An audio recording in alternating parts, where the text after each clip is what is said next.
Hello everyone. Today I am going to explain all the collection methods. Generally, the collection methods are used to perform operation on a collection object. Now I am going to explain each and every method with a simple example. So coming to the add method.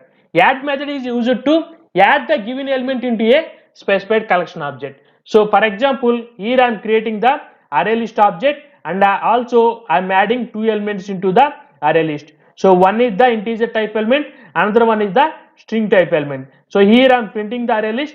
Now we can see the output as 10 and Java basics. Now coming to the add all method.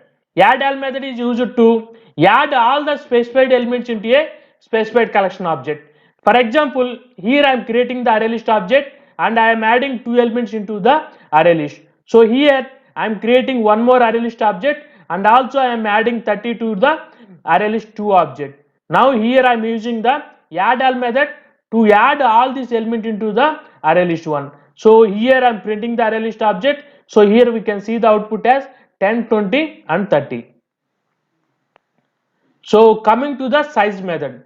Size method is used to find the size of the collection object. So here I am creating the array list object and I am adding three elements into the array list. Now here I am using the size method to find the size of the array list. So here we can see three elements are there. It will return the size is 3. Now coming to the contains method. Contains method is used to check the given element is available in a collection object or not. If it is exist, it will return true. Otherwise, it will return false. So here I am creating the array list object and I am adding three string object into the array list. So now here I am find out the I am using the contains method to find out basic C is available in a array list or not. So here we can see basic C is available in a array list. That's why it will return a true. Coming to the contains all method. Contains all method is used to check all the given elements are available in a collection object or not. If all the elements are exist in a exist, it will return true. Otherwise, it will return false. So here I am creating the one array list object. I am adding four elements into the array list, and also I am creating array list 2 object. I am adding two elements into the array list 2. Now I am using contains all method. So here it will find out 15 and 60 is available in array list 1 or not. So the 15 and 60 is available in array list 1. That's why it is written true. Coming to the isEmpty method.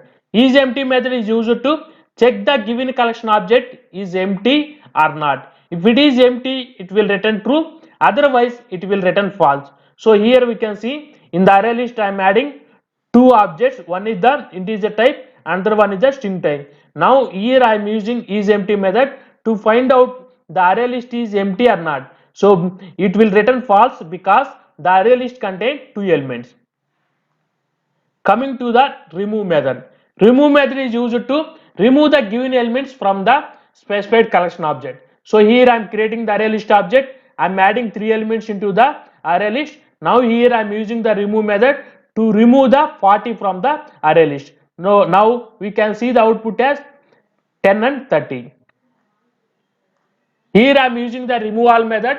The remove all method is used to remove all the elements from the collection object that are contained a specific collection object. So here we can see the example. Here I am creating array list 1 and I am adding three elements into the array list 1, and here I am using the array list 2. I am adding two elements into the array list 2. So here I am using array list 2 dot remove all of AL1. That means it will remove all the elements like 10 and 20 from the array list 1 and it will return 30. Now coming to the equals method. Equals method is used to compare the given object with a collection object for equality. So here I am creating the array list 1. I am adding 10 into the array list 1, and also I am creating the array list 2 object, and here also I am adding 10 to the array list 2. So here I am using the equals method to compare the object. So now both the array lists are having 10. That's why it will return true. Coming to the hash code method. Hash code method is used to return the hash code of the collection object. So here I am creating the array list object and I am using the hash code, so it will return the hash code of the array list object. Now coming to the iterator method. Iterator method is used to iterate the collection object. So here I am creating the array list and I am adding 3 string object into the array list. Now I am using the iterator method to iterate the data. So here I am checking that while condition iterator dot as next. That means the iterator is having multiple elements or not. If it is it contains a multiple elements, so it will print the one by one element into the array list. So here we can see the output as Java basics programs. That means it will iterate all the elements of the array list. Now coming to the toArray method. ToArray method is used to return an array containing all the elements of the collection. So here I am creating the collection of array list object. I am adding 3 elements.